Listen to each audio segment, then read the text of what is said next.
Bonjour à tous et bienvenue sur la chaîne YouTube où on parle de pédocriminalité sans aucun tabou. Aujourd'hui, on va parler d'un sujet que vous connaissez absolument tous et dont j'ai énormément déjà parlé sur ma chaîne. C'est pourquoi on parle si peu de pédocriminalité alors que ça touche autant de monde. Ces derniers jours, malheureusement, il y a eu l'attaque à Annecy et il y a plein de gens qui m'ont écrit en me disant pourquoi tu parles de pédocriminalité? Arrête de faire ce que tu fais, il y a beaucoup plus grave dans le monde. Et il y en a d'autres qui m'ont écrit en me disant merci pour ce que tu fais, continue à le faire. Heureusement que tu partages tes expériences. Je me rends compte que je ne suis pas toute seule, tout seul. Merci, etc. Je me suis rendu compte que finalement, depuis le début de la chaîne, j'ai 50% de commentaires vraiment qui me disent continue, merci de faire ce que tu fais, merci, vraiment partage ton expérience, moi tu m'apprends plein de choses, je me rends compte que voilà, je suis pas la seule ou le seul à vivre ça, ça m'aide aussi pour mes étapes, ça m'aide à savoir ce qu'il faut que je fasse, etc. Et 50% qui me disent arrête de parler de pédocriminalité. Alors souvent d'ailleurs ils n'ont pas les bons termes, donc ils parlent de pédophilie. Arrête de parler donc de pédophilie, arrête de faire ce que tu fais, à quoi ça sert que t'en parles et concrètement pourquoi t'en parles. Alors faut-il ou non parler de pédocriminalité? Naturellement, je ne suis pas objective, la réponse pour moi est naturellement oui. Alors pourquoi? Pourquoi faut en parler? Ce qui porte à débat, en fait, c'est réellement que c'est un sujet qui touche absolument tout le monde. Je l'ai déjà expliqué dans une vidéo. Si tu connais au moins 10 personnes, alors tu connais au moins, malheureusement, 3 victimes. Il y a 30% des Français qui sont concernés de près ou de loin par la pédocriminalité. J'entends par là qu'il y a 3 enfants sur 10 qui sont victimes. Ça veut dire que en grandissant, ça fait 30% des Français. C'est quand même énorme. Et on parle, c'est l'INSEE qui a fait une étude là-dessus que j'ai déjà mis sous plusieurs vidéos, que si ça continue comme ça et qu'on ne fait absolument rien, et l'OMS a d'ailleurs pris le sujet en main, parce que si on ne fait rien, en 2025, ça va être 5 enfants sur 10. Alors concrètement, est-ce qu'on continue de ne pas en parler? C'est pas compliqué. La société n'en parle pas. La société en a fait un sujet tabou. Et pourquoi les gens sont aussi mal à l'aise face à ce sujet?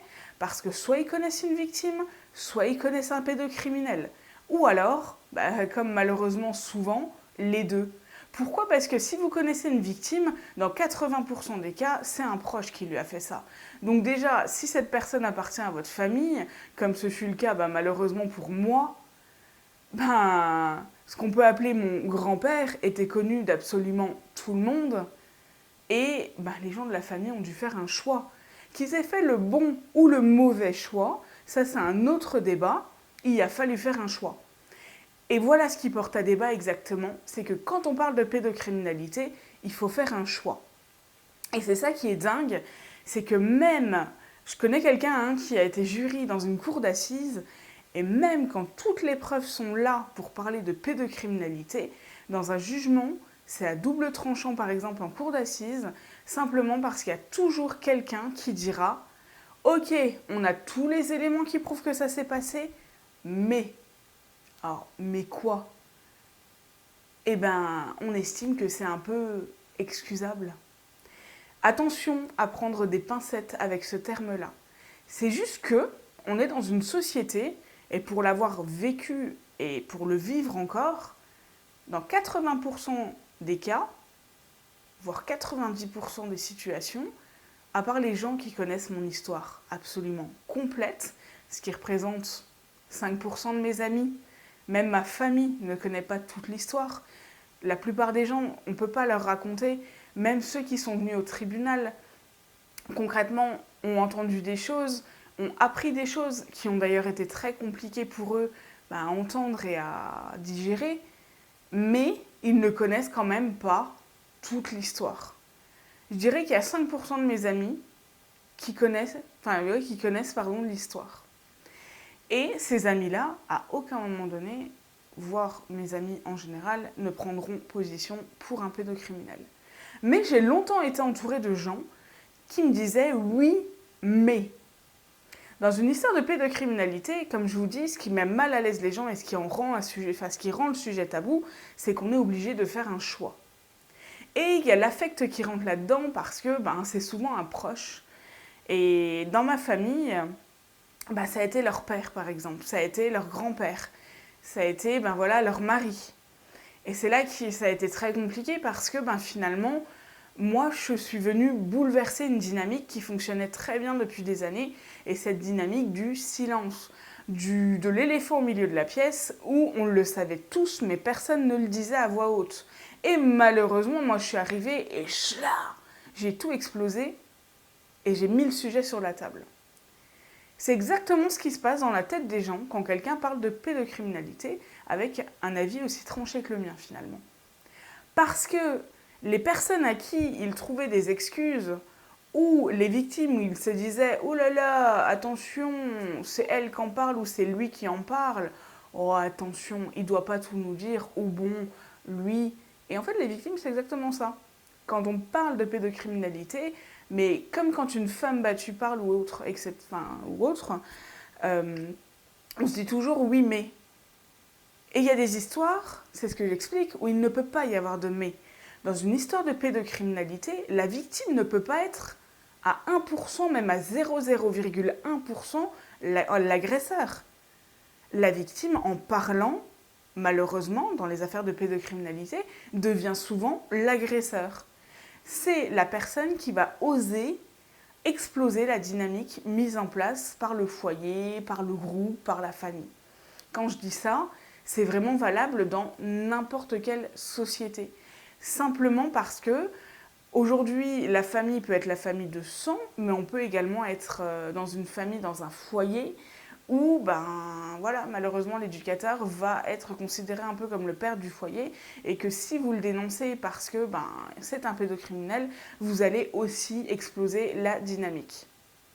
Alors quelque part, est-ce qu'on devra arrêter d'en parler ? Parce que dès qu'on en parle, ça met le bazar. La réponse c'est non, naturellement. Parce que quand on parle de pédocriminalité, on est tellement peu à en parler qu'il faut continuer à en parler.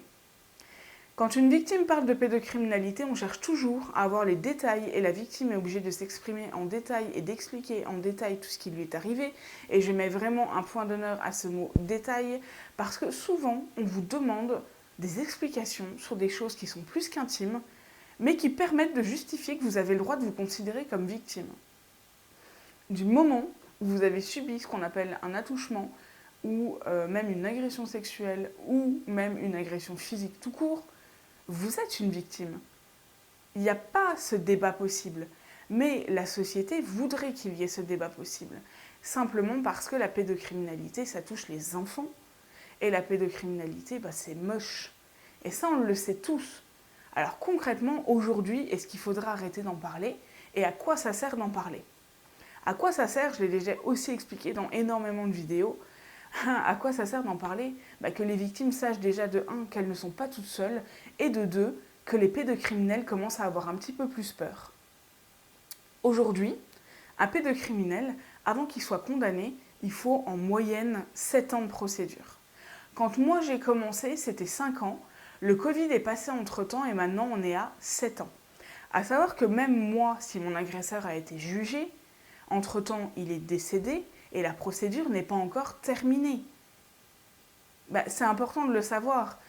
Et les victimes, souvent quand on veut faire avancer nos histoires, nos tragédies, il faut qu'on fasse appel aux journalistes, à la presse, aux réseaux sociaux. Et même si on est beaucoup critiqué pour ça, malheureusement, c'est vraiment ce qui nous aide.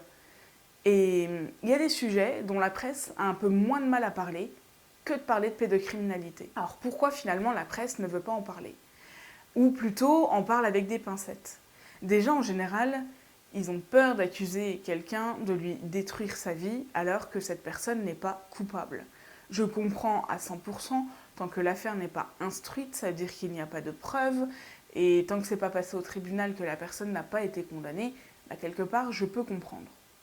Par contre, la presse pourrait, c'est une suggestion, c'est pas un ordre, loin de là, faire des articles, comme moi, il a été fait pour moi, en utilisant du subjonctif, ou alors en ne donnant aucun détail sur l'agresseur, en mettant juste en évidence la victime. Alors vous allez me dire, ouais, mais dans ces cas-là, l'agresseur, il est jamais très loin et on sait exactement qui c'est. Eh ben, loupé. Moi, quand je suis passée sur France 3, il y a quand même des gens qui m'ont appelé pour savoir s'il s'agissait de mon père. Bah loupé, hein, parce que mon père, il aurait jamais fait ça. Et quand j'expliquais que c'était le père de ma mère, les gens étaient mais bluffés. Parce qu'ils l'avaient connu et que c'était quelqu'un de sympathique, que c'était quelqu'un voilà, de marrant, qui donnait toujours le change. Partez du principe qu'un pédocriminel n'est souvent pas celui que vous pensez. Alors tout le monde n'est pas un pédocriminel parce que les personnes qui disent ça, je déteste ça, parce qu'un jour, quelqu'un m'a dit par exemple sur la chaîne, bah oui mais concrètement, potentiellement, ton mari peut être un pédocriminel un jour. Bah potentiellement, moi aussi peut-être pendant qu'on y est. Et moi, un jour, on m'a dit, quand j'étais adolescente, puisque tu as vécu ça, alors tu vas forcément reproduire la même chose. Bah, je peux vous dire que je sais à quel point ça fait mal qu'on nous dise ça, et qu'en plus c'est totalement injuste comme accusation, et puis que c'est insultant quelque part, que non, je ne me permettrai jamais de dire que n'importe qui peut être un potentiel pédocriminel. Simplement parce qu'on n'est pas construits tous pareil au niveau du cerveau, et que du coup ça devient impossible. Et la pédocriminalité, je trouve qu'il y a beaucoup de choses qui ne se savent pas. Il y a très peu de choses finalement qui se savent aussi, parce que les gens prennent des affirmations ou alors des articles de presse, par exemple parlant du stress post-traumatique, comme des affirmations et les prennent pour argent comptant. Ou alors quelqu'un va dire oui, moi j'ai lu un article écrit par un psychologue qui dit que le stress post-traumatique, nanana, donc toi tu dois forcément ressentir ça.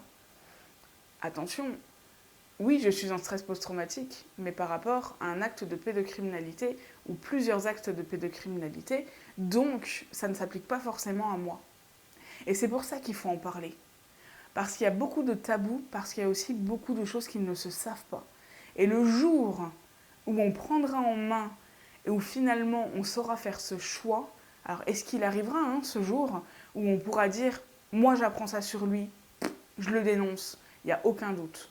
Et bien si demain vous êtes capable de faire ça, et que si ça se passe, parce que attention, entre le dire et le faire, il y a une énorme différence, si demain vous êtes capable de dire, si mon mari est un pédocriminel, oui je vais jusqu'au bout, oui je l'attaque, alors ce choix en fait est déjà fait dans votre tête et vous êtes capable de parler de pédocriminalité. Malheureusement, la plupart des gens, ce choix-là est cornélien, parce qu'il y a l'affect qui rentre en compte.